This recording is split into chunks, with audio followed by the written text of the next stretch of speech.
Chapter 1. The phone is ringing when Ruth opens the front door.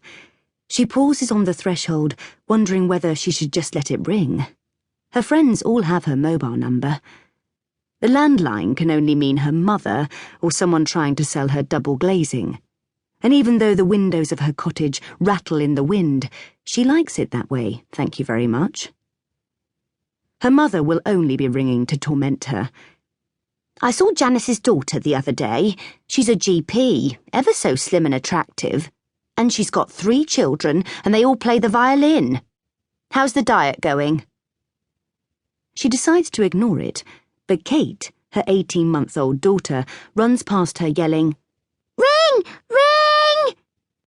Kate picks up the phone and says clearly, "Piss!" Cursing Cathbad, Kate's druid godfather, who has taught her the all-purpose salutation, "Peace," Ruth snatches the phone away. "Hello?" "Ruth?" It's a woman, and she's laughing. "Did someone just say piss?" That was Kate. Ruth is rifling through her mental list of acquaintances. Who can this be? Someone from the university? A chatty window saleswoman? But she sounds familiar. "Ruth," says the voice. "It's Kaz. Carol." Carol, one of Ruth's best friends from her university days. A fellow archaeology student, ex-flatmate, loyal drinking companion, and repository of secrets. With a rush of guilt, Ruth realizes that when she transferred her contacts onto her new phone last year, she must have forgotten Kaz. They haven't spoken for almost 3 years. "I tried you on your mobile," Kaz is saying, "but there was no answer." As Ruth's old mobile is currently reposing at the bottom of the sea, or washed up like flotsam on some North Norfolk beach, this is hardly surprising. "I'm sorry," says Ruth. "I've got a new one. I've been a bit crap about updating it." "Don't worry about it," says Kaz. "It's great to hear your voice." "Great to hear you too." Ruth feels a rush of affection for Kaz. Cool, spiky-haired Kaz, expert exponent of drinking games, fan of explosive cocktails and dry stone walls, anarchist and fearless beret wearer. She's an accountant now. "I'm really sorry, Ruth," Kaz is saying, and all the laughter has gone from her voice. "But I'm ringing with bad news." "Oh, God." Again, Ruth rifles through her list of friends. Is anyone dead? Sick? She has just reached the age when her friends start to seem mortal.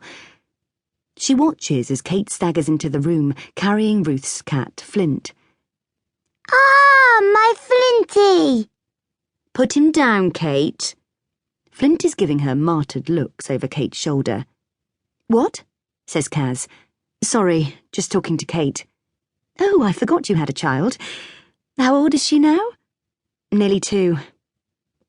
She feels stupid saying 18 months and thinks that Kaz, who has 3 children of her own, doesn't sound particularly interested. "Cute," says Kaz briefly. "The news? It's Dan. Dan Golding." Dan the man?" Dan Golding. Dan the man, the coolest archaeologist ever. The Indiana Jones of UCL. Ruth hasn't heard from him for years, but she has always imagined that he's doing impossibly exciting things. Finding the lost Ark of the Covenant, starring in a Hollywood film, marrying Angelina Jolie. "What's happened to him?" she asks. "He's dead," says Kaz. "I read it in the paper. He was working at Pendle University, and he died in a fire." Jesus! In all her imaginings, Ruth never thought of anything like this. Dan Golding, the victim of something as simple and devastating as a fire. And Pendle University. It's one of the new ones, like North Norfolk, the university where Ruth works. Nothing wrong with that, just that she'd always imagined Dan working at Cambridge or Harvard, or diving for pearls off some South Sea island. "I didn't know he was working at Pendle," she says stupidly. "Nor did I. It's just round the corner from me." Of course, Kaz